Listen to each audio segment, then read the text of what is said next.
оё дар бораи оилаи 300 нафара маълумот доред? дар бораи оилаи хунхорҳо чӣ? агар ман ба шумо бигӯям ки 2 нафар дар як бадан зиндагӣ мекунанд, оё шумо бовар мекунед? дар бораи қадбаландтарин оила чӣ чиз медонед? барои фаҳмидани ин ва дигар мавридҳо бо мо ҳамроҳ бошед.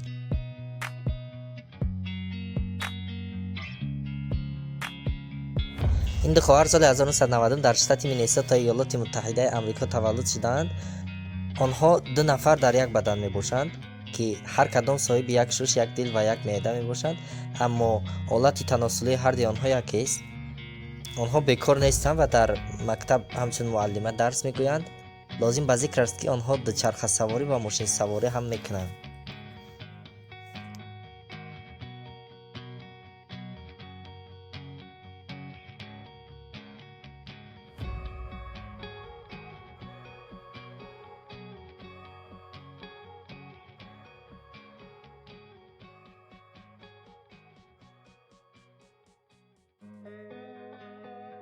зияна чано ин мард дар штати мизороми Ҳиндустон зиндагӣ мекунад, ки соҳиби 39 зан, 94 фарзанд ва 34 набера мебошад.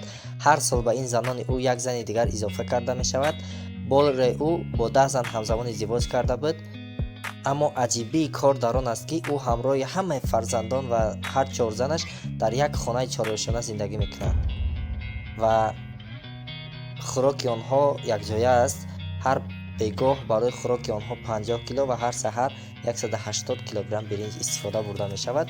онҳо киштзорҳо ва мактаби хусусии худро доранд. ҳатто муаллимони он мактаб аз ҳисоби фарзандони ҳамин хонавода аст.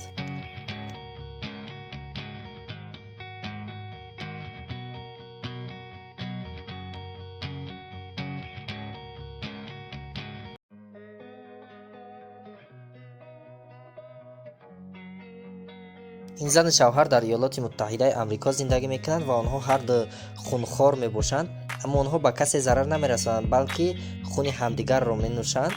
онҳо дар як ҳафта чандин бор аз хуни ҳамдигар истифода мебаранд ва ин ба онҳо қувват медиҳад ва ба қавли худашон муҳаббатро ҳам байни онҳо зиёд мегардонад.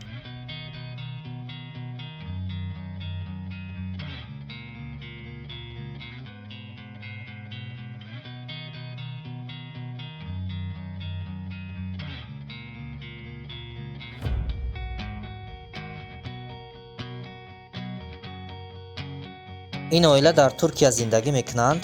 онҳо ба сабаби як беморӣ худро дар болои пояшон нигоҳ дошта наметавонанд ва дар ҳангоми роҳ гаштан аз дастонашон ҳам истифода мебаранд ва онҳо сухан гуфта ҳам наметавонанд.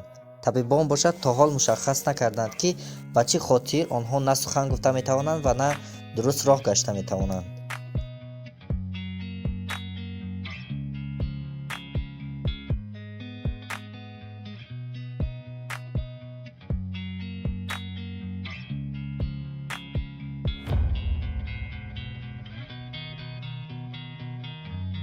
ин оила дар штати Бонаи Ҳиндустон зиндагӣ мекунанд. онҳо ба хотири қадди баланде ки доранд, махсуси худ аз фурӯшгоҳҳо либос ёфта наметавонанд. ба ҳамин хотир либосҳояшонро махсус дар цехи дузандагӣ фармоиш медиҳанд.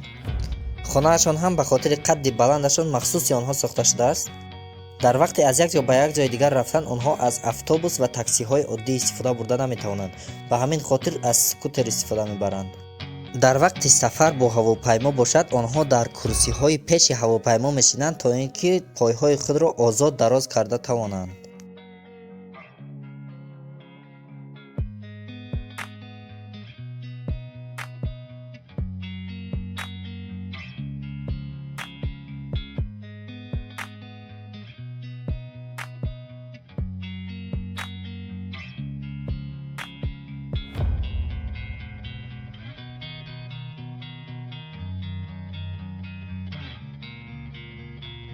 ин модару писар дар штати Чикагои Иёлоти Муттаҳидаи Амрико зиндагӣ мекунанд.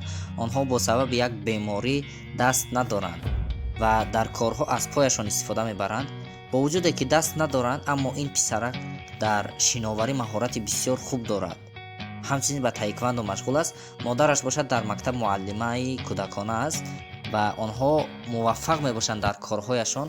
муваффақияти онҳо ба мо чӣ меомӯзад, дӯстони азиз, ки онҳо бо вуҷуде ки танқисӣ доранд дар аъзои баданашон, аммо ноумед нашуданд ва ба пешравӣ идома доданд. Мову шумо ки солиму сиҳат ҳастем, бояд тамоми саъю кӯшишро ба харҷ дода муваффақиятҳои зиёдеро ба даст орем.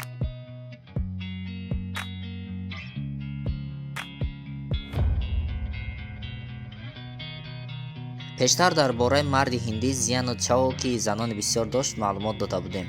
оё шумо фикр мекунед ки оилаи ӯ калонтарин оила дар дунёст? Не, дӯстони азиз, чунин нест. ба ин расм нигоҳ кунед. оё шумо фикр мекунед ки ин расм аҳолии як деҳа бошанд?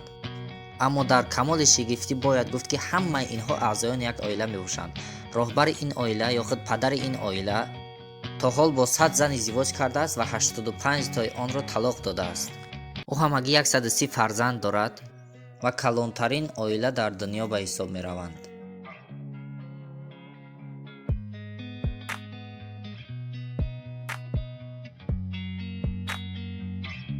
оилаи Паканаҳо дар штати Ҷорҷияи Иёлоти Муттаҳидаи Амрико. Ин оила аз 7 нафар иборат мебошанд: падару модар ва 5 фарзанд. қадди аъзоёни ин оила то 130 сантиметр мерасад. онҳо бо номи 7 Пакана машҳуранд, аммо қадпаст будани онҳо боиси шӯҳрати онҳо ва даъват шудан дар барномаҳои гуногуни телевизионӣ шудааст.